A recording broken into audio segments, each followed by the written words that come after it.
చదువున్న Bible గ్రంథాలు తెరుద్దాం. Ruth గ్రంథము 1వ అధ్యాయము 20వ వచనం చదువుకుందాం.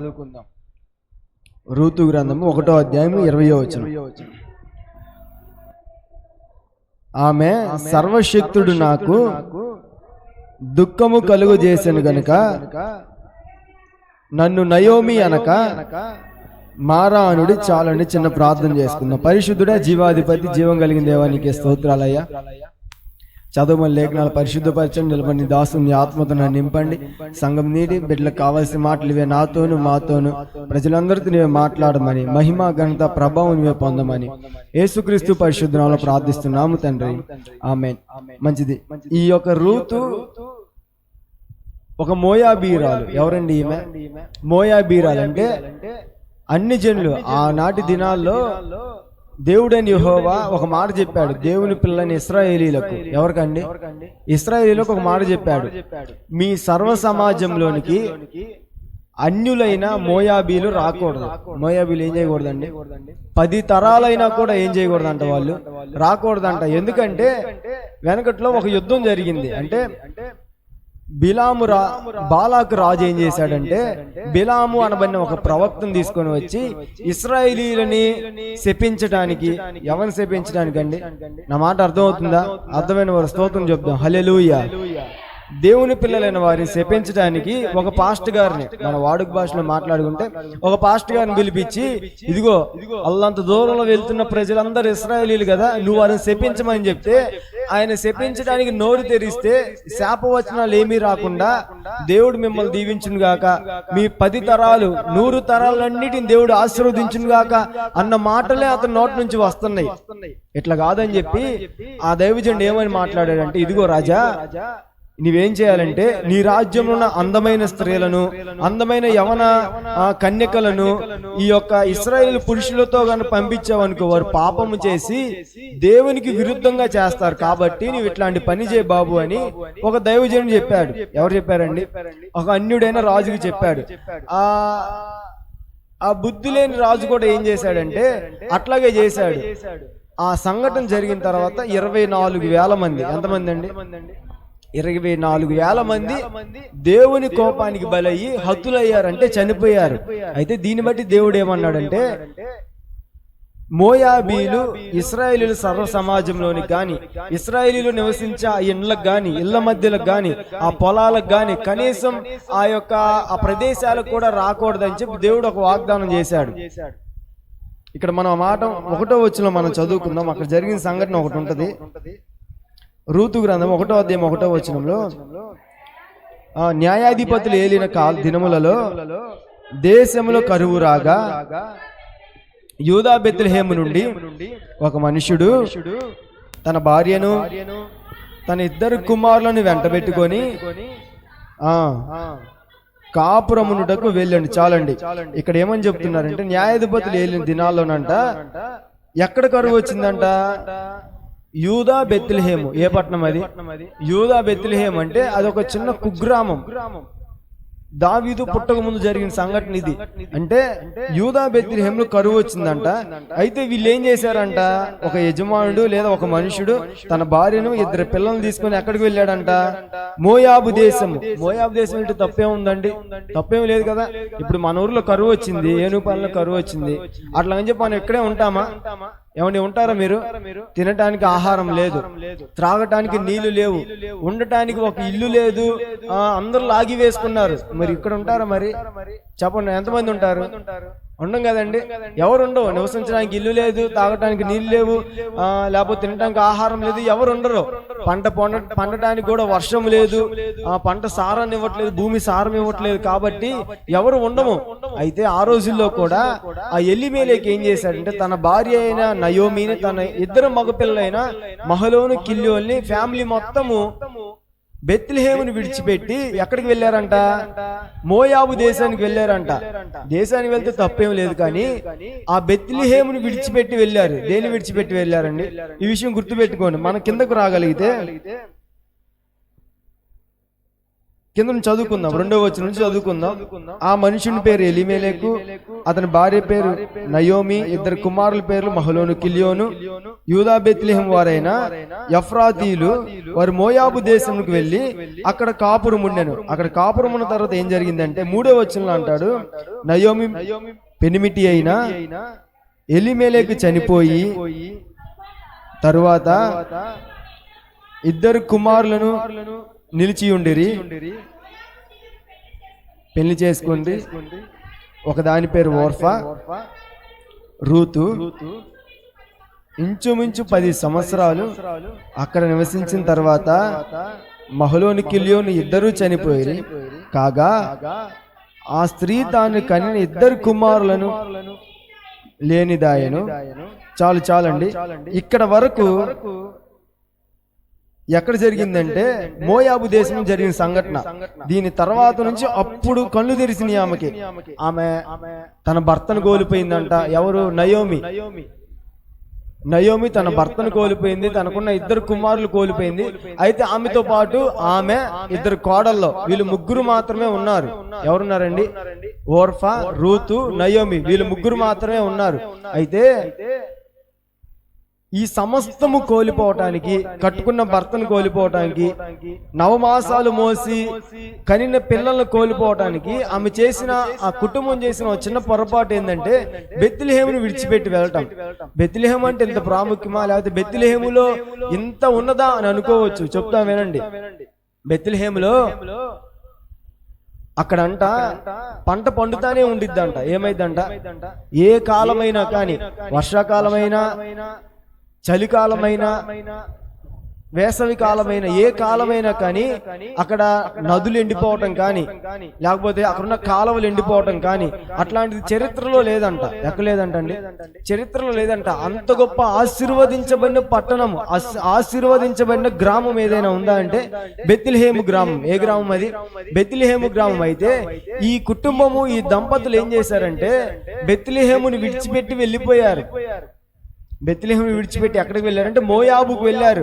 మోయాబు అనగా లోక సంబంధమైన సాదృశ్యం. అది దేనికి సాదృశ్యం? అది లోకానికి సాదృశ్యం. అంటే బెత్లెహేముని విడిచిపెట్టి వెళ్ళిపోయారు. వెళ్ళిపోయిన తర్వాత వీరు ఏం చేశారంటే వారికి ఉన్నదంతా కోల్పోయారు. ఏం చేశారండి వీళ్ళు? ఉన్నదంతా కోల్పోయారు. కోల్పోయిన తర్వాత ఆమెకు కన్నులు తెరవబడ్డాయి. అప్పుడు ఏమంటుంది?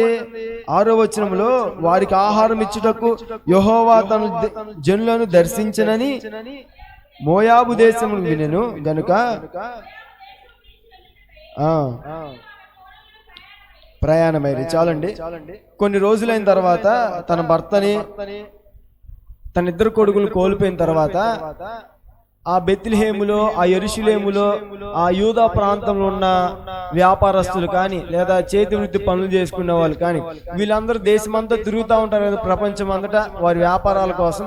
అట్లా తిరుగుతూ ఉన్నప్పుడు పలానా బెత్లెహేములో ఇంత ముందు కరువు వచ్చింది కదా, ఇప్పుడు అక్కడ ధాన్యం ఉందంట, సంతోషం ఉన్నదంట, సమృద్ధి ఉన్నదంట అన్న వార్త నయోమి విన్నది. ఎవరు విన్నారండి? నయోమి ఆ వార్త విని ఇప్పుడు తెలుసుకుంది. ఏమని? బెత్లెహేములో కరువు తీరిపోయి జనులను దేవుడు దర్శించడానికి వచ్చాడని చెప్పి ఆమె విని మోయాబుని విడిచిపెట్టి మరలా బెత్లెహేము రావడానికి ఇష్టపడింది. అయితే ఆమె యొక్క పెద్ద కోడలైన ఓర్పా నేను రానని చెప్పేసింది. చిన్న కోడలు ఏమందంటే, నీ దేవుడే నా దేవుడు, నువ్వు ఎక్కడైతే ఉంటావు నేను అక్కడే ఉంటానమ్మా, నువ్వు ఎక్కడైతే చనిపోతావు నేను కూడా అక్కడే చనిపోయి పాతి పెట్టబడతానని చెప్పి ఆమె ఏం చేసిందంటే అత్తగారితో పాటు వచ్చేసింది. ఎక్కడికి వచ్చింది? బెత్లెహేముకి వచ్చింది. బెత్లెహేము వచ్చిన తర్వాత ఒక చిన్న మాట చదువుకుందాం. 20వ వచనంలో మనం చదువుకుంది అదే కదా. అక్కడికి వచ్చిన తర్వాత అక్కడ ప్రజలతో అంటుంది, ఆమె రాగానే దాదాపు 20 సంవత్సరాల తర్వాత, 20 సంవత్సరాలు అంటే మనిషి ఎట్లా ఉంటాడండి? మీరు ఎవరినైనా కానీ 20 సంవత్సరాల క్రితం చూసి ఈ మధ్యలో ఎప్పుడు చూడకుండా ఇప్పుడు ఎవరైనా చూసారా మీరు? చాలా మారిపోతారు కదా వ్యక్తులు. అతని దేహం మారిపోయింది, అతని మాట తీరు మారిపోయింది, అతని ఆలోచన మారిపోయింది, అతను చేసే ప్రతి పని ఏమైపోయింది? మారిపోయింది. ఎందుకంటే 20 సంవత్సరాలు తర్వాత మనం కలిసాం కాబట్టి. అయితే నయోమిని కూడా వాళ్ళు చూసి ఏమన్నారంటే, ఏమా ఏంది ఇన్ని సంవత్సరాలు కానీ ఊరు గుర్తొచ్చిందా, ఇన్ని సంవత్సరాలకు గాను మేము గుర్తొచ్చామా అని వాళ్ళంటే ఆమె ఏమంటుంది బదులుగా? నన్ను ఏమని పిలవమంటుంది ఆమె? సర్వశక్తుడు అంట. ఆమెకి ఏం చేశాడంటండి? దుఃఖం కలుగు చేశాడు కాబట్టి నన్ను ఏమని పిలవండి మీరు ఇక్కడ నుండి నయోమి అనవాకండి, ఏమని పిలవాలంట? మారా అనండి. ఏమనాలంట? మారా అనాలంట. 21లో ఆ మాట ఉంటది, నేను సమృద్ధి గల దానినై వెళ్ళి తిని యెహోవా నన్ను రిక్తురాలినిగా తిరిగి రాజేశను. పిలువనేలా యెహోవా నా మీద విరుద్ధముగా సాక్ష్యం పలికెను, నన్ను బాధపరిచెనని. చాలండి. ఇక్కడ ఏమంటుందంటే ఈమె అంతా కోల్పోయి వచ్చిన తర్వాత ఏమంటుంది? రిక్తురాలుగా ఉన్నప్పుడు నన్ను నయోమి అనవాకండి. మీరు నన్ను నయోమిని ఎట్లా అంటున్నాడు? దేవుడు నాకు ఏం చేశాడు? విరుద్ధంగా సాక్ష్యం పలికాడు కాబట్టి, సర్వశక్తుడు నాకు బాధ కలిగించాడు కాబట్టి నన్ను ఇక నుంచి మారా అని పిలవండి. ఎట్లా పిలవాలంట? ఆమెని మారా అని పిలవాలంట. అసలుకి ఈ ఆశీర్వదించబడిన ఈ కుటుంబం, దీవెన పొందిన కుటుంబం, మేలులు పొందుకున్న కుటుంబం, ఆశీర్వాదం వెంబడి ఆశీర్వాదం పొందుకున్న కుటుంబం శాపలోనికి వెళ్ళటానికి లేదా లోకములోనికి అనగా మోయాబులోనికి వెళ్ళటానికి కారణం ఏంటంటే వీరు చేసిన ఒక అవివేకపు ఆలోచన ఉందండి. ఆ విషయం మీకు చెప్తా వినండి. బెత్లెహేములో కరువు ఎవరికి వచ్చిందండి? చెప్పాలి. కరువు ఎవరికి వచ్చింది? అది స్పందించండి అండి. స్తోత్రం చెప్దాం. హల్లెలూయా. కరువు ఎవరెవరికి వచ్చింది? దేవుడు మన నోటిని తెరిచును గాక. చెప్పాలి. ఆమేన్ చెప్పాలి. ఆమేన్. దేవుడు మనకు స్వరాన్ని ఇవ్వును గాక. చెప్పండి, ఎవరెవరికి వచ్చింది కరువు బెత్లెహేములో? ఆ కుటుంబం ఒక్కరికే వచ్చిందా? ఆలోచిద్దాం ఒక విషయం. ఆ కుటుంబం ఒక్కరికే వచ్చిందా అండి కరువు? లేదు. ఆ గ్రామంలో ఉన్న ప్రతి ఒక్కరికి ఏమైందంట? బెత్లెహేములో ఉన్న వారందరికీ కరువు వచ్చింది. ఆ కుటుంబం ఒక్కటే కాదు. అయితే వాళ్ళు చేసిన ఆలోచన ఏంటంటే కరువు రాగానే గ్రామాన్ని విడిచిపెట్టాలి. ఏం చేయాలి? మనం గ్రామాన్ని విడిచిపెట్టాలి, బంధువులను విడిచిపెట్టాలి, రక్త సంబంధికులను విడిచిపెట్టాలి, సమస్తాన్ని విడిచిపెట్టి వెళ్ళిపోవాలి. ఎక్కడ ఆనందం దొరికిద్దో అక్కడికి వెళ్ళిపోవాలి, ఎక్కడ సమృద్ధి దొరికిద్దో అక్కడికి వెళ్ళిపోవాలి, ఎక్కడ ఆహారం దొరికిద్దో అక్కడికి వెళ్ళిపోవాలి, ఎక్కడ నివసించడానికి గూడు మనకు దొరికిద్దో అక్కడికి వెళ్ళిపోదామని చెప్పి వారు ఏం చేశారంటే ప్రయాణం మొదలు పెట్టారు. వీరు జీవితంలో చేసిన మొట్టమొదటి పొరపాటు ఏంటంటే ఈ బెత్లెహేమును విడిచిపెట్టి వెళ్ళటం. బెత్లెహేమును విడిచిపెట్టి వారు వెళ్ళటం. మన ఆత్మీయ జీవితంలో కూడా అండి చిన్న చిన్న సమస్యలు వచ్చినప్పుడు, చిన్న చిన్న కష్టాలు మనకు వచ్చినప్పుడు, చిన్న చిన్న ఇబ్బందులు మనం ఎదుర్కోవాల్సిన పరిస్థితిలో మనం వచ్చినప్పుడు దేవుని సన్నిధిని విడిచిపెడతాం. మనం ఏం చేస్తామండి? దేవుని సన్నిధిని విడిచిపెడతాం. చిన్న రోగం వస్తే చూసావా, అప్పుడు దేవుని మనం విడిచిపెట్టేస్తాం. ఏం దేవుడు ఈ చిన్న రోగాన్ని కూడా తీసివేయలేడా? ఈ చిన్న కష్టాన్ని కూడా తీసివేయలేడా? ఈ చిన్న ఇబ్బంది నుంచి నన్ను రక్షించలేడా? ఈ చిన్న అనారోగ్యం నుంచి నన్ను విముక్తుడిగా చేసి నాకు మంచి ఆరోగ్యాన్ని ఇవ్వలేడా అని చెప్పి మనం అనుకొని మనం ఏం చేస్తామంటే లోకంలోనికి వెళ్ళిపోతామండి. చెప్పాలి. ఏం చేస్తాం? మనం లోకంలోనికి మనం వెళ్ళిపోతాం. అట్లాగే వెళ్ళిపోయింది ఈ కుటుంబం కూడా. వెళ్ళిపోయి సంపదేం పోగొట్టుకోలేదో మనకు తెలియదు, కానీ కుటుంబాన్ని పోగొట్టుకుంది. ఏం పోగొట్టుకుందండి? కుటుంబానికి పెద్ద దిక్కును పోగొట్టుకుంది, కుటుంబంలో ఉన్న మనుషులను పోగొట్టుకుంది. కారణం ఏంటంటే దేవుని సన్నిధిని విడిచిపెట్టి, అందుకే బెత్లెహేము గ్రామాన్ని విడిచిపెట్టి వెళ్ళిపోయింది. మనము కూడా అండి ఏదో చిన్న చితక అనారోగ్యాలు, చిన్న చిన్న సమస్యలు, చిన్న చిన్న కన్నీరు రెండు ఆ బొట్లు రాలంగానే ఆ బాధలోనో ఆ కష్టంలోనో వేరే వాళ్ళు ఏదో మాట అన్నారని, వేరే వాళ్ళు ఏదో దుఃఖపరిచారని, వాళ్ళు ఏదో నోరు జారి అన్నారని చెప్పి మనం ఏం చేస్తామంటే నిర్ణయం తీసుకొని దేవుని మందిరానికి వెళ్ళాం, దేవుని మందిరాన్ని మానేస్తాం, దేవుని సన్నిధికి దూరం అయిపోతాం, దేవుని పరిచర్యకి మనం దూరం అయిపోతాం, దేవుని పనికి మనం దూరం అయిపోతాం, పరిశుద్ధతకు మనం దూరం అయిపోతాం, యథార్థతను విడిచిపెట్టేస్తాం, ఇక పరిశుద్ధతను విడిచిపెడతాం. ఇంకొద్దిగా ముందుకు ఒక మెట్టేసి నా రక్షణ తీసి పక్కన పెడతా, నేను నీ మీద యుద్ధానికి వస్తున్నా అని చెప్పి ఇంకా యుద్ధానికి కూడా వెళ్తామండి. అట్లా మనం చేయకూడదు. ఈ కుటుంబం ఏం చేసిందంటే తన కట్టుకున్న భర్తను పోగొట్టుకోవడానికి, కన్నా ఇద్దరు కొడుకులను పోగొట్టుకోవడానికి కారణం ఏంటంటే దేవుని సన్నిధిని లేదా దేవుడు ఆశీర్వదించిన పట్టణాన్ని, దేవుడు ప్రత్యేకంగా దీవించిన పట్టణం. అది ఏ పట్టణం అండి? అది ప్రత్యేకంగా దీవించిన పట్టణం. కారణం ఏంటంటే రాగల కాలంలో రాబోయే కొన్ని సంవత్సరాల్లో లోక రక్షకుడు శరీరము దాల్చి లోకానికి దిగివచ్చి ఆ గ్రామంలోనే ఉద్భవించబోతున్నాడని, ఆ గ్రామంలో పుట్టబోతున్నాడని ప్రవచనాలు చాలా ఉన్నాయి. యాకోబులోంచి ఏమొచ్చిందంట? నక్షత్రం వచ్చిందంట.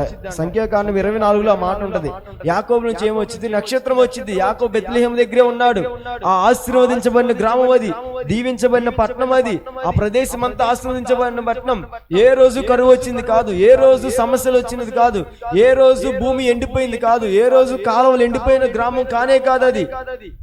కానీ ఒక రోజు ఎండిపోయింది కాలువ, భూమి ఫలాన్ని ఇవ్వట్లేదు, పంట అంతా రాలిపోయింది, నేల పాలైపోయింది, త్రాగటానికి మంచి నీరు లేవు, అంత చేదైన నీరు, ఉప్పు నీరు, మట్టి కలిసిపోయి నీరయ్యి సారం లేని భూమి అది.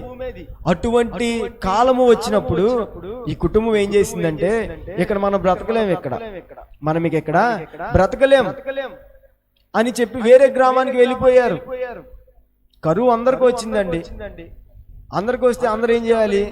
అందరు వెళ్ళిపోవాలి. కానీ కుటుంబం ఎందుకు వెళ్ళిపోయారు? వీరి అవివేకపు ఆలోచన, వీరి యొక్క అవిధేయత. మన ఆత్మీయ జీవితంలో కూడా చిన్న చిన్న వాటి కోసం లేదా చిన్న చిన్న లాభాల కోసం ఒక రోజు కష్టం వచ్చిందని, ఒక పూట కన్నీరు వచ్చిందని, ఒక పూట తినటానికి ఆహారం లేదని దేవుణ్ణి విడిచిపెట్టి మనం వెళ్ళకూడదు. అవివేకంగా, మూర్ఖత్వంగా దేవుని సన్నిధిని విడిచిపెట్టి మనం వెళ్ళకూడదండి. మోయాబుకి ఎందుకు వెళ్ళి నష్టపోయారంటే, మోయాబీల ఆచారాలు చెప్తాం వినండి.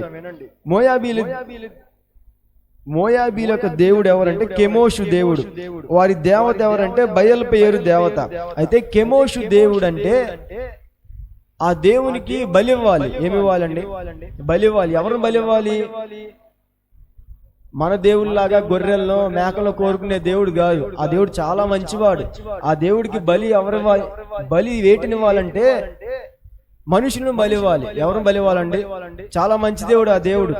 ఆ దేవునికి నరబలి చేయాలి. ఏం చేయాలండి? మోయాబీల అది ఒక నియమం, అది ఒక కట్టడ. నరులను బలి ఇవ్వాలి. ఎంత అవివేకమైన ఆచారం అండి అది. అది ఎంత దుర్మార్గత ఆ ప్రదేశము. ఇంకో దేవత పేరు ఏంటంటే బయల్పెయోరు. ఆమె ఏం చేసిద్దంటే, కొంతమందిని ఆ రోజుల్లో ఏం చేసేవారంటే పరిచర్యకి ఇచ్చేసేవాళ్ళు.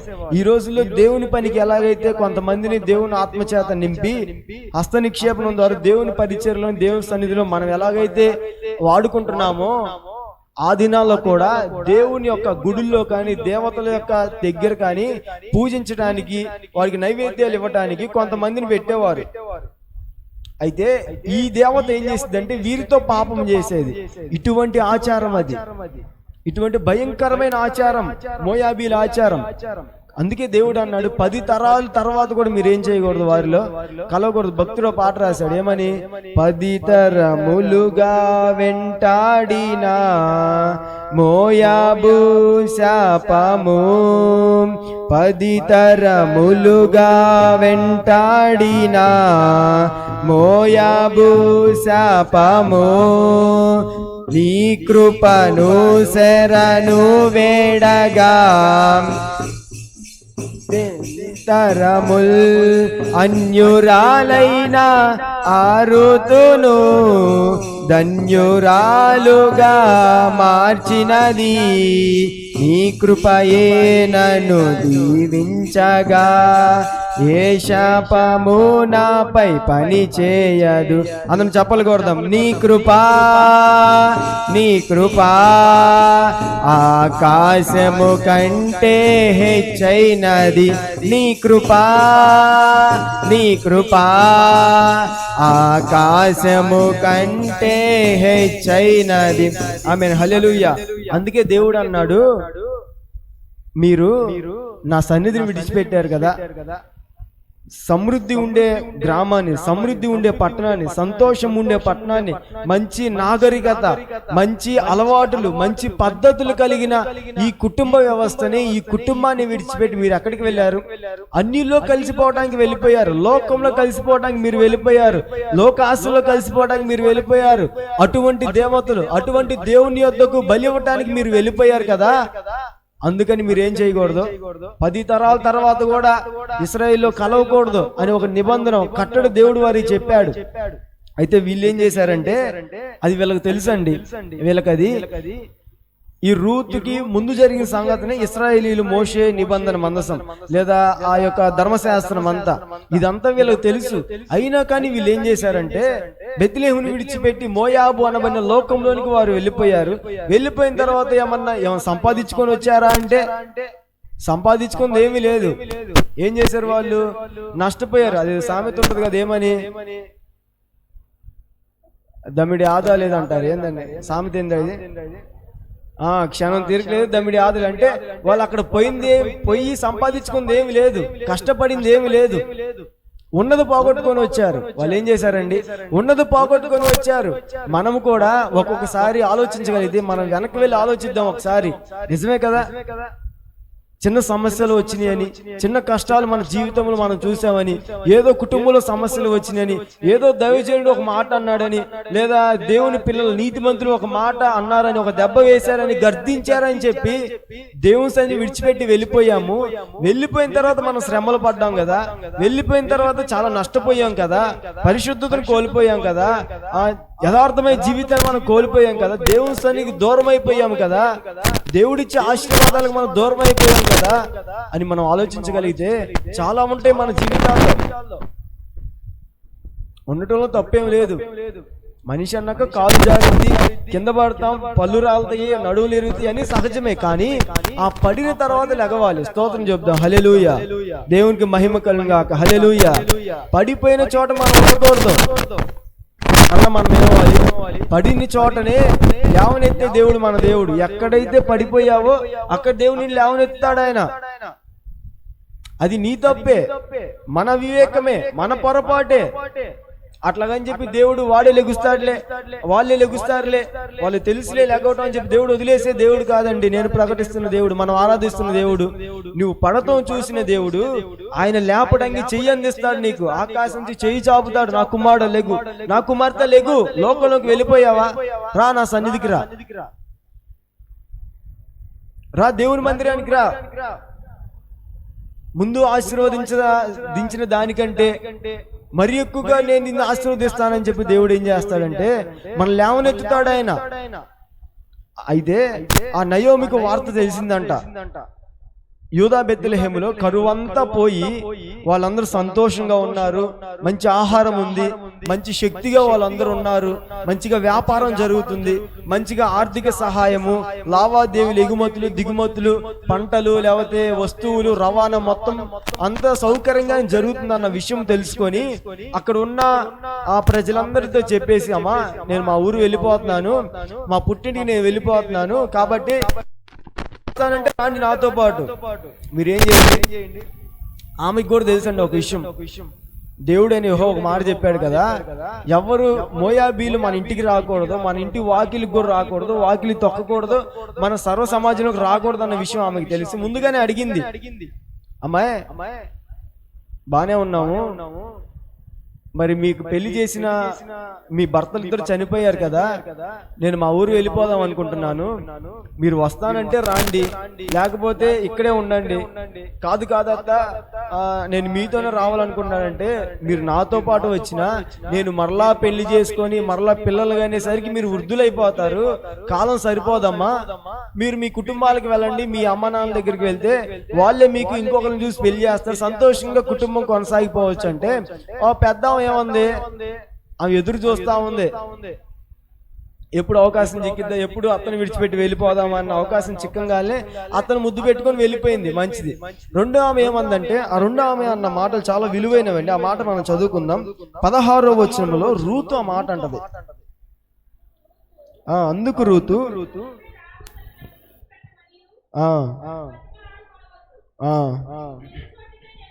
నేను వస్తాను, నేను నివసించదను, నీ జనమే నా జనము, నీ దేవుడే నా దేవుడు, నీవు మృతి పొందిన చోటనే నేను మృతి పొందేదను, అక్కడనే పాతి పెట్టబడేదను తప్ప నిన్ను నన్ను ప్రత్యేకించినలా చేయునుగాక. చాలండి.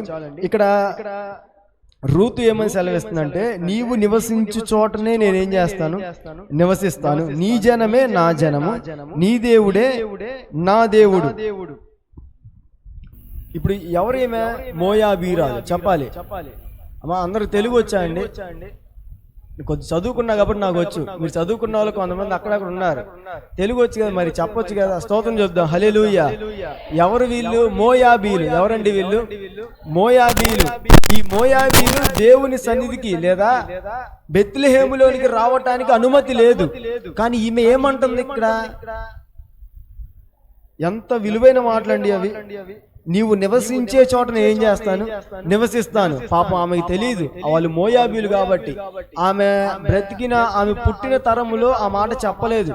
ఎప్పుడో ఒక 20 సంవత్సరాలు, 10 సంవత్సరాలు, 50 సంవత్సరాల క్రితం జరిగిన సంఘటన అది. అమ్మ, కొద్ది అనాథ పిల్లలు ఉన్నారా? కొద్ది పిల్లల తల్లిదండ్రులు కూర్చోబెట్టుకోండి. నీ కృప తప్ప వేరొకటి లేదయా, నీ కృప తప్ప వేరెవరు యేసయ్యా, నీ కృప తప్ప వేరొకటి లేదయా, నీ కృప తప్ప వేరెవరు యేసయ్యా. ఆమేన్. హల్లెలూయా. అయితే ఈ మోయాబీరాలైన రూతుకి ఆ విషయం తెలీదు. బెత్లెహేముకి మేము వెళ్ళకూడదని, యెరూషలేముకి మేము వెళ్ళకూడదని. వారందరూ ఇశ్రాయేలీలు, వారి జాతి వేరు, వారి యొక్క ఆచారాలు వేరు, వారి దేవుడు వేరు. వాళ్ళ యొద్దకు మేము వెళ్ళకూడదన్న విషయం పాపం ఈ యొక్క మోయాబీరాలను రూతుకు తెలియదు. అత్త ముందు జాగ్రత్తగా చెప్పింది, అమ్మా మా ఊరు మీరు రాకూడదు, మా కుటుంబాలకు మీరు రాకూడదు, మీరు మా ఇంట్లోకి రాకూడదు, అది శాపం, మీకు కొన్ని తరాలు, కొన్ని యుగాల తర్వాత కూడా ఈ శాపం పోదమ్మా అంటే ఆమె అందకది. అయినా కానీ అత్త నువ్వు ఎక్కడైతే ఉంటావో నేను అక్కడే ఉంటాను, నువ్వు ఏ ఇంట్లో అయితే ఉంటావో ఆ ఇంట్లో ఉంటాను, నువ్వు ఏమైనా పెడితే తింటాను, లేకపోతే ఆ పూట పస్తుంటానని చెప్పిన తర్వాత నీ జనమే నా జనము, నీ దేవుడే నా దేవుడు అన్న మాట చెప్పిన తర్వాత, సరే అమ్మాయి ఈ పిల్ల మాట వింటలేదు నేను చెప్పిన మాట అని చెప్పి అత్త ఏం చేసిందంటే నయోమి రూతుని తీసుకొని ఎక్కడికి వచ్చింది? బెత్లెహేముకు వచ్చింది. బెత్లెహేముకు వచ్చిన తర్వాత ఈ జరిగిన సంఘటన అది 20లో మనం చదువుకున్నాం. అయితే ఒకసారి మనం ఇక్కడ ఆలోచించగలిగితే దేవుడు ఏమని చెప్పాడు? లోకంలోనికి వెళ్ళిపోయిన తర్వాత మరలా దేవుని యొద్దకు వచ్చిన తర్వాత దేవుడు ఒప్పుకుంటాడని లోకస్తుల్ని. ఇప్పుడు ఒప్పుకున్నాడు, కానీ అప్పట్లో రావద్దని చెప్పాడు దేవుడు. కానీ ఎందుకు ఆహ్వానించాడు దేవుడు? ఎందుకు ఆహ్వానించాడంటే ఆ రూతు మనసు మారింది. ఏమంది అక్కడ? నీ దేవుడే, చెప్పాలి, నీ దేవుడే నా దేవుడు. ఆమె తన జీవితం అంతా మార్చేసుకుంది. ఇప్పటిదాకా నేను లోకంలో బ్రతికుండొచ్చు, కానీ నా కుటుంబం ఇది కాదు, నా బంధువులు వీళ్ళు కాదు, నా రక్త సంబంధికులు మోయాబీలు కాదేక, వాళ్ళు తల్లి ఇంటివారు, తండ్రి ఇంటివారు, కానీ నా భర్త ఇంటి వాళ్ళు ఎవరంటే దేవుని పిల్లలు, దేవుని ప్రజలు. కాబట్టి నేను ఆ దేవుణ్ణే ఆచరిస్తాను, నేను ఆ దేవుణ్ణే నమ్ముకుంటానని చెప్పి దేవుని సన్నిధికి రావడానికి ఇష్టపడింది ఆమె. మన ఆత్మీయ జీవితంలో కూడా అండి, మనం లోకంలోనికి వెళ్ళిపోయిన తర్వాత మనం అనుకుంటాం, మనం పాపము చేసిన తర్వాత, మనం అతిక్రమాలు చేసిన తర్వాత ఇక దేవుడు నన్ను క్షమించట్లే, దేవుడు నా పాపాన్ని కడిగివేయట్లే అని అనుకుంటాం. లేదండి, తప్పకుండా మన పాపం దేవుడు కడిగివేస్తాడు, మన మీద ఉన్న శాపాన్ని దేవుడు తప్పకుండా తీసివేస్తాడు. ఇంకో మాట చెప్పాలంటే ఆయన నిర్ణయాన్ని కూడా దేవుడు మార్చుకుంటాడు. చెప్పలు కూడా దేవుడు నా మరి కనపడతాం. హల్లెలూయా. ఎట్టి పరిస్థితిలో ఇశ్రాయేల్ ప్రజలు కలవకూడదు మోయాబీలు అన్న దేవుడే ఈ రూతుని చేర్చుకోలేదా దేవుడు? చెప్పాలి, చేర్చుకున్నాడా లేదా? అన్ని జనరాలే కదా. అయినా కానీ దేవుడు ఏం చేశాడు? మారితే ఏమైతే అండి, మనస్సు మారితే, హృదయము మారితే, ఆచారాలు మానివేస్తే, ఆలోచనలు మానివేస్తే, ఆలోచనలు విడిచిపెడితే, మోయాబులో ఉన్న ఆలోచనలు విడిచిపెట్టాలి, మోయాబులో ఉన్న అలవాట్లు విడిచిపెట్టాలి, మోయాబులో ఉన్న ఆచారాలు విడిచిపెట్టాలి, మోయాబులో ఉన్న స్నేహాలు విడిచిపెట్టాలి, మోయాబులో ఉన్న ఆ యొక్క అక్కర్లు, మోయాబులో ఉన్న బంధుత్వాన్ని మొత్తాన్ని విడిచిపెట్టి వచ్చిన రూతును దేవుడు ఏం చేశాడు?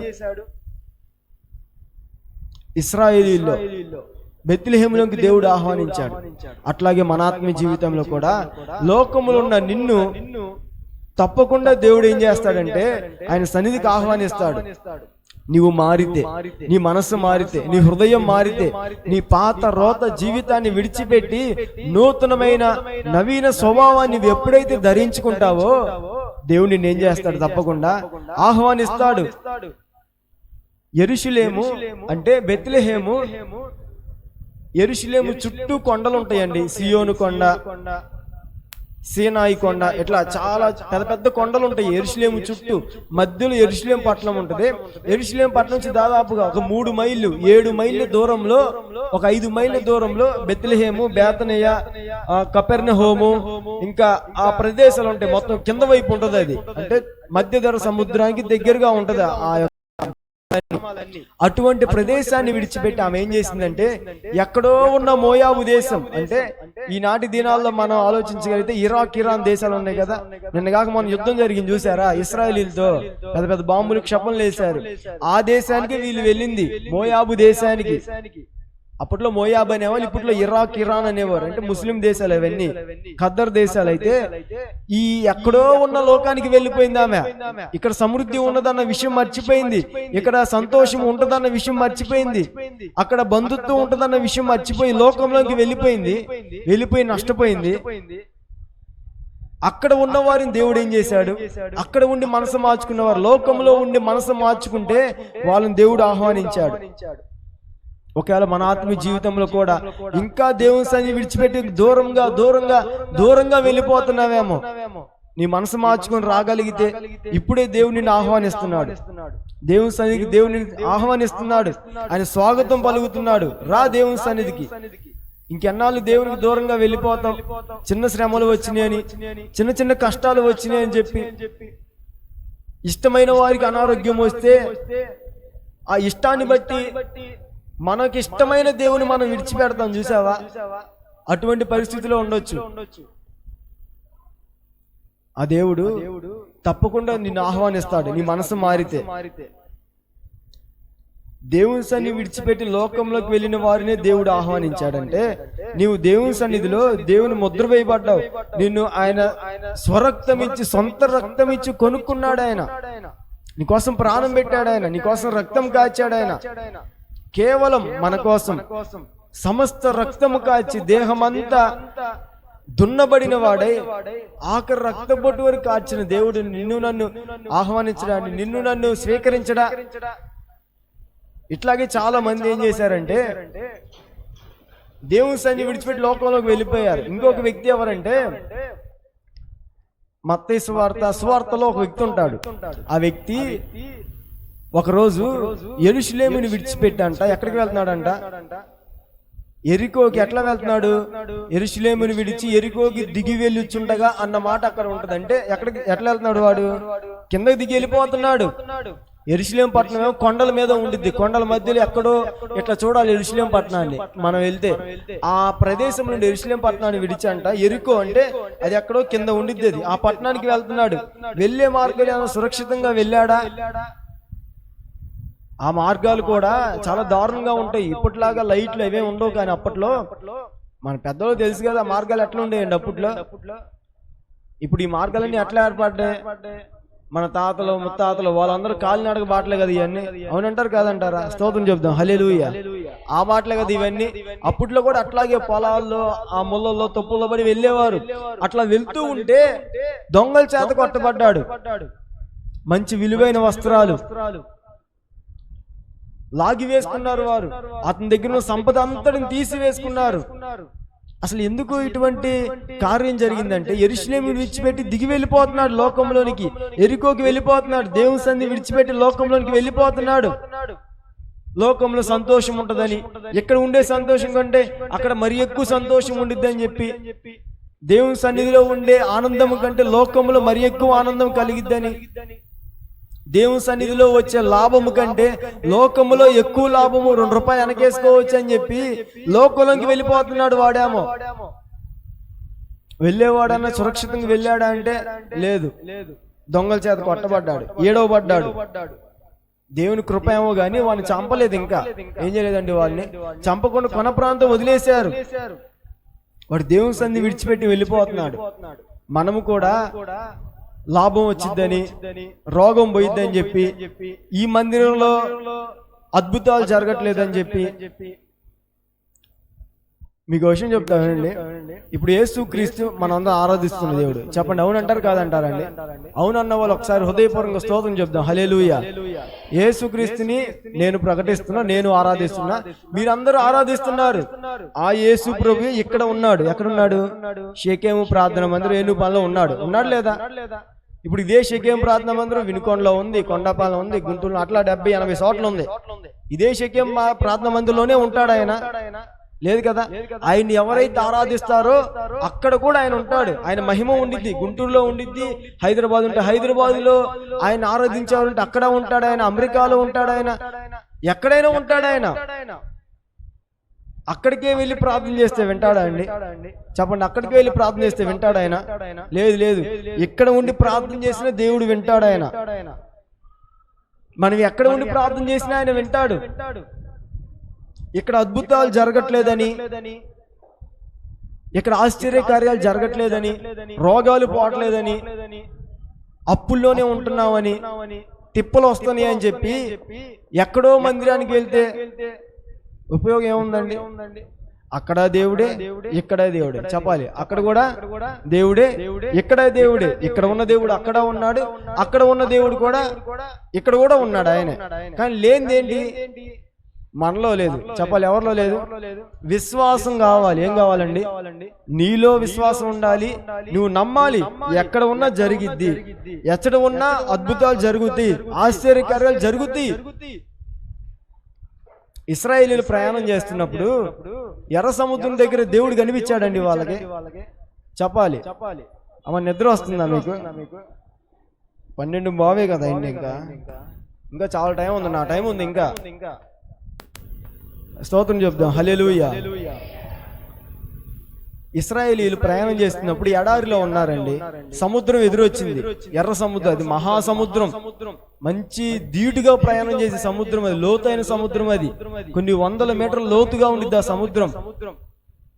అక్కడ అద్భుతం జరిగింది. జరిగిందా లేదా? దేవుడు ఉన్నాడు అక్కడ. ఉన్నాడు కదా. ఉన్నాడు లేదా?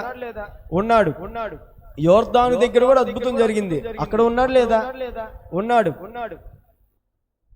బెత్లెహేము గ్రామంలో, కపెర్నహూము గ్రామంలో, బేతనియా గ్రామంలో, లాజరోల్ ఇంటి దగ్గర కూడా ఏమైంది? అద్భుతం జరిగింది. జరిగిందా లేదా?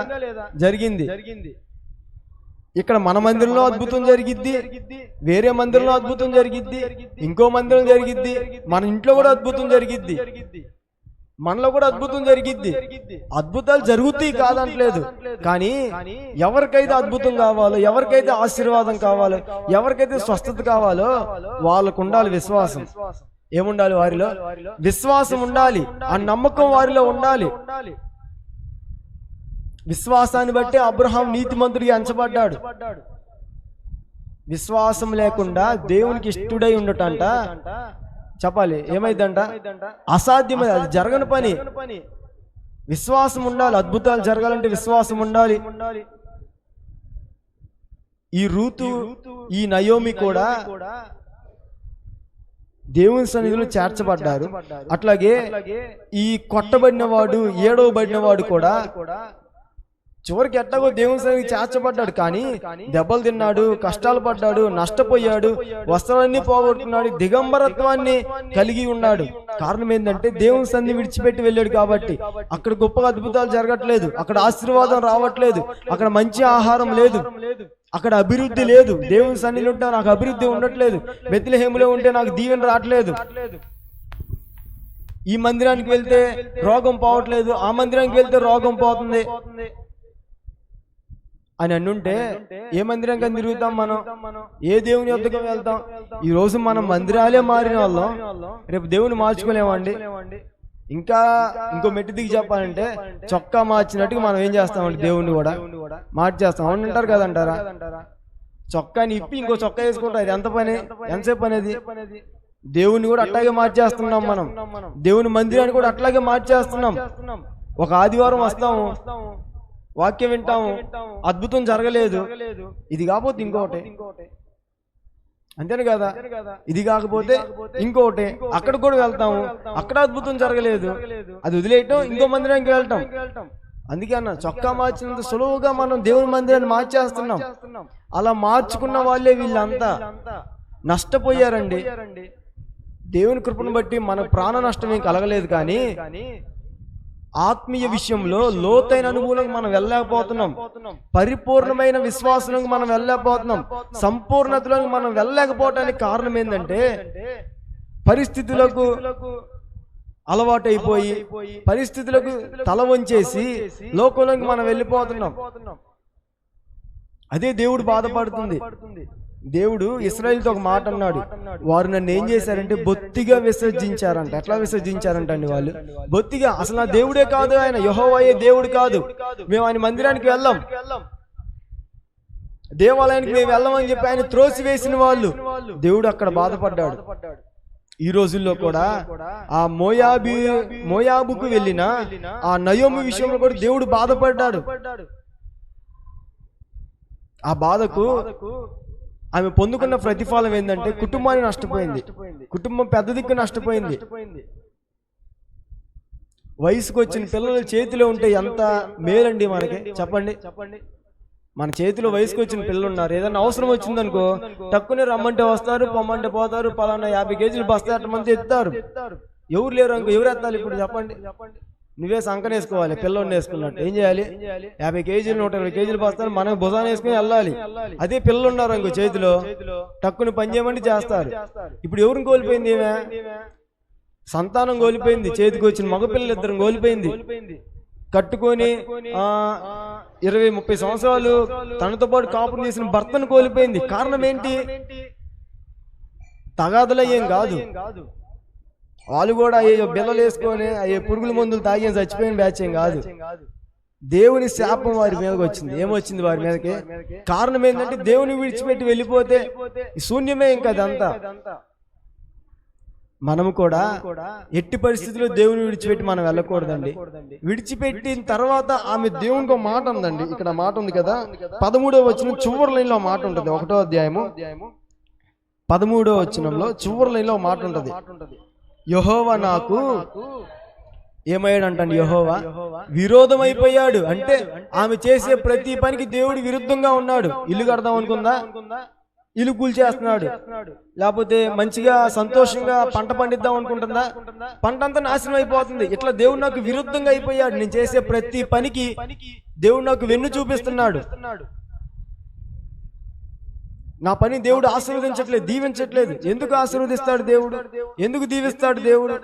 లోకంలో ఉన్నావు కదా నీవు, లోకంలో పుట్టి లోకంలో పెరిగిన వాడు అయితే సరే నీకు తగింది. కానీ దేవుళ్ళో పుట్టి దేవుడిచ్చే ఆశీర్వాదాలు పొందుకొని దేవుడిచ్చే దీవెలన్నీ పొందుకొని లోకంలోనికి వెళ్ళి లోకంలో దేవుడు నాకు విరోధి అయిపోయాడంటే నీవే దేవునికి ముందుగా విరోధి అయిపోయావు.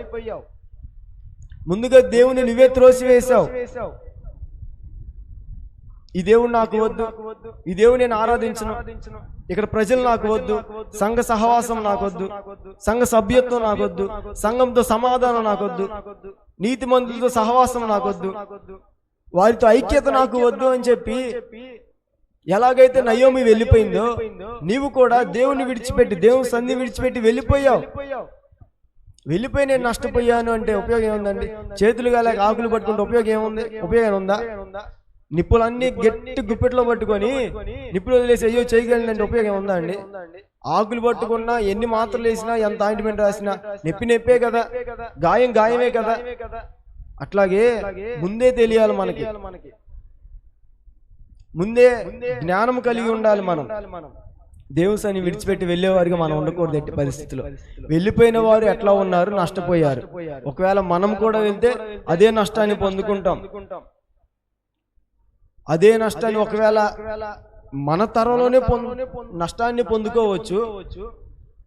ఒకవేళ మన తర్వాత తరంలో కూడా నష్టం కలగవచ్చండి.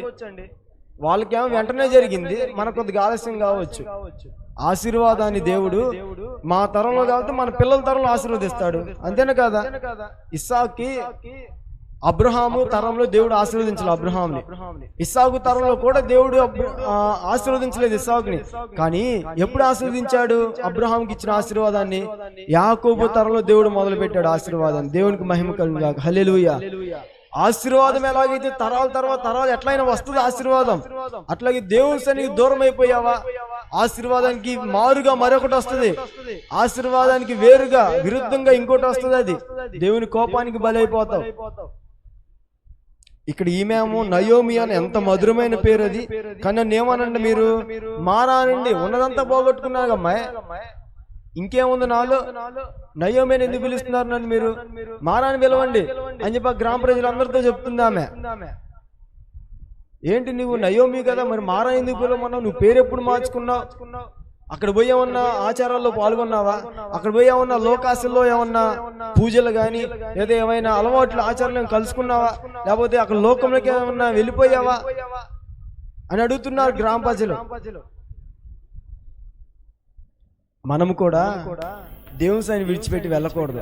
నయోమి ఎలాగైతే నష్టపోయిందో అట్లాగే యెరూషలేము విడిచిపెట్టి వెళ్ళినవాడు ఎట్లాగైతే నష్టపోయాడో ఒకరోజు మనం కూడా నష్టపోతాం, ఒకరోజు మనం కూడా నష్టపోతాం. ఆ నష్టాన్ని మనం అనుభవించక తప్పదది. ఆశీర్వాదానికి ఎలాగైతే మనం అనుభవిస్తున్నామో, దీవెన మనం ఎలాగైతే అనుభవిస్తున్నామో, మేలులన్నిటిని మనం ఎలాగైతే అనుభవిస్తున్నామో, కృపను మనం ఎట్లాగైతే అనుభవిస్తున్నామో, నష్టాన్ని కూడా మనం ఏం చేయాలి, అనుభవించాలి. మన జీవితానికి మారుగా, మన జీవితానికి ప్రతిగా. ఒకవేళ విశ్వాస జీవితాన్ని విడిచిపెట్టి వెళ్ళిపోతున్నామేమో లోకంలో, ఎవరో మాటలు చెప్పారని, ఎవరో నలుగురు నాలుగు మాటలు చెవిని వేశారని, ఇక్కడ కాదని ఇంకో చోటకి వెళ్ళిపోతున్నావేమో. ఇట్లాగే బెత్లెహేము విడిచిపెట్టి మోయాబు వెళ్ళే వాళ్ళు మనలో లేరా అండి? యెరూషలేముని విడిచిపెట్టి యెరికోకు వెళ్ళేవారు లేరా మనలో? వెళ్ళి నష్టపోయిన వారు లేరా? ఉన్నారు. వెళ్ళి నష్టపోయిన వారు ఉన్నారు, నష్టపోయిన వారు ఉన్నారు, పోగొట్టుకున్న వారు కూడా ఉన్నారు. అక్కడ పోయి తెచ్చుకుంది ఏమీ లేదు, శ్రమ వృధా అదంతా. కనుక ఒకవేళ మీరు ఎంతవరకు లోకంలో ఉన్నారేమో, లోకంలో ఉన్న వాటితో మీరు సంతోషాన్ని వెతుకుతున్నారేమో, ఇకనైనా కానీ దేవుని విడిచిపెట్టి లోకంలో ఉన్న ఆనందాన్ని వెతుకుతూ లోకాచారాలు పాల్గొంటున్నారేమో. దేవుడు పిలుస్తున్నాడు ఈ మధ్యాహ్నం వేళ, దేవుని సన్నిధికి రండి, దేవునికి నీ హృదయాన్ని ఇవ్వండి, నీ హృదయాన్ని దేవునికి స్థానాన్ని ఇవ్వండి. ఎలాగైతే వ్యతిరేకమైన వారిని, విరుద్ధమైన వారిని, శాపగ్రస్తమైన వారిని దేవుడు ఆహ్వానించాడో, దేవుడు మనల్ని కూడా ఏం చేస్తాడు, ఆయన తప్పకుండా ఆహ్వానిస్తాడు. దేవుని కృప కేవలం ఇశ్రాయేలుకే కాదండి, అన్ని జనులకు కూడా దేవుని కృప మెండుగా కుమ్మరిస్తాడు ఆయన. పరిశుద్ధులకు మాత్రమే దేవుడు కృప కుమ్మరించేవాడు కాదు నా దేవుడు, పాపుల మీద కూడా ఆయన కృప కుమ్మరిస్తూనే ఉంటాడు. అపవిత్రమైన జీవితాన్ని జీవిస్తున్నా కానీ ఆయన కృప కుమ్మరిస్తూనే ఉంటాడు. నా కుమారుడు మారతాడు, నా కుమార్తె మారిద్ది, ఈ రోజు కాకపోతే రేపైనా మారతాడు, రేపైనా మారిద్ది అని ఆయన కృప చూపిస్తూనే ఉన్నాడు. కృప వెంబడి కృప చూపిస్తున్నాడు. ఇలా మనం పాడుకున్న మాట అదే, దీవెన వెంబడి దీవెనలు ఇచ్చిన యేసయ్యా వందనం, కృప వెంబడి కృప చూపిన యేసయ్యా వందనం, వందనం వందనం. ఆమేన్, హల్లెలూయా. అట్లా దీవెన వెంబడి దీవెన కృప చూపిస్తున్న దేవుడే ఈ రోజు కాకపోతే రేపు దీవిస్తాడండి.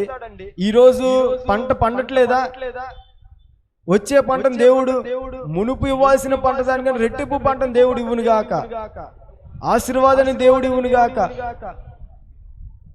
అని మనం ముందుగా ఆలోచించుకోవాలి. ఇట్లా ముందు ఆలోచన లేకుండా వెళ్ళిపోయి నష్టపోయిన ఆ నయోమి కుటుంబం వాళ్ళ మన కుటుంబం ఉండకూడదు.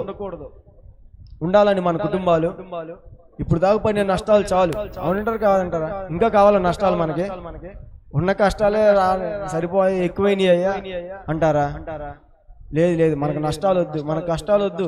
కష్టాలు ఉన్నా కానీ దేవుని సన్నిధిలో ఉందాం, దేవునితోనే సహవాసం చేద్దాం, దేవునితోనే అంటు కట్టబడిన వారమే మనం ఉందాం. ఎన్ని కష్టాలైనా ఎన్ని నష్టాలైనా ఎట్టి పరిస్థితులు దేవుని విడిచిపెట్టకూడదు. అవసరమైతే నీ స్నేహాన్ని వదులుకో కాదంటలేదు, నీ బంధుత్వాన్ని కూడా వదులుకో కాదంటలేదు దేవుని కోసం. ఓ పక్క దేవుడు, ఓ పక్క నీ బంధుత్వం నిలబెడితే నువ్వు దేవుణ్ణి ఎంచుకుంటావు, ఓ పక్క దేవుణ్ణి, ఓ పక్క లోకాన్ని నీ ముందు పెడితే తక్కెట్లో నువ్వు దేన్ని ఎంచుకుంటావు? లోకాన్ని ఎంచుకున్నది నయోమి. దేవుని విడిచిపెట్టింది. యెరికోని ఎంచుకున్నాడు, యెరూషలేమును విడిచిపెట్టాడు, నష్టపోయాడు. ఒకవేళ నీవు కూడా లోకాన్ని ఎంచుకుంటున్నావేమో, లోకంలో ఉండటానికి ఇష్టపడుతున్నావేమో, లోకంలో త్వరగా ఆశీర్వాదం వచ్చిందని, లోకంలో త్వరగా దీవెన వచ్చిందని చెప్పి ఆశపడి కుక్క తన వాంతికి ఆశించినట్లుగా లోకంలోనికి వెళ్ళిపోతున్నావేమో. నీ హృదయాన్ని మార్చుకో. ఇకనైనా కానీ దేవుని సన్నిధిలో ఉంటానని తీర్మానం చేసుకో. నీ జీవితాన్ని దేవునికి అర్పించు. తప్పకుండా దేవుడు నీ జీవితాన్ని ఆశీర్వదిస్తాడు, దీవిస్తాడు ఆయన. అట్టి కృప దేవుడు మనందరికీ దయచేయను గాక. మీరున్న స్థలాలు దయచేసి మోకరిద్దాం. మోకరించినట్లే చిన్న తీర్మానంతో ముందుకు వెళ్దాం. అవునయ్యా, నయోమి ప్రభువా, నిన్ను విడిచిపెట్టి లోకంలోనికి వెళ్ళిపోయిందయ్యా.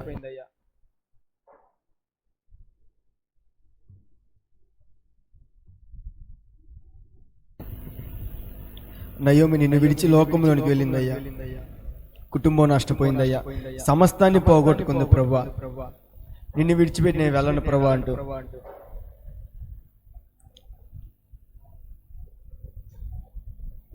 చిన్న తీర్మానం తీసుకుందామా? నీ హృదయాన్ని దేవునికి ఇద్దాం. ఒకవేళ దేవునికి దూరం అయిపోయావేమో, బెత్లెహేముకు దూరం అయిపోయిన నయోమి వలె, యెరూషలేముకు దూరం అయిపోయిన వాని వలె నీవు కూడా ఉన్నావేమో. దేవుని సన్నిధి దూరం అయిపోయిన దానిగా, దేవుని సన్నిధి దూరం అయిపోయిన వానిగా నీవు ఉన్నావేమో. నీ హృదయాన్ని మార్చుకో.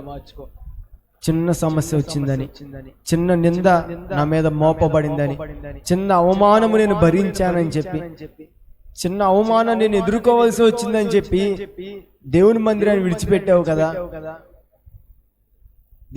మోకరించాలి, కళ్ళు మూయాలి. అవునయ్యా, నీకోసం నేను బ్రతుకుతానయ్యా, నిన్ను విడిచిపెట్టి వెళ్ళనయ్యా. ఎన్ని కష్టాలైనా, ఎన్ని నష్టాలైనా నీతోనే ఉంటాను ప్రభువా. నీతోనే నేను జీవిస్తానయ్యా. నీకోసమే నేను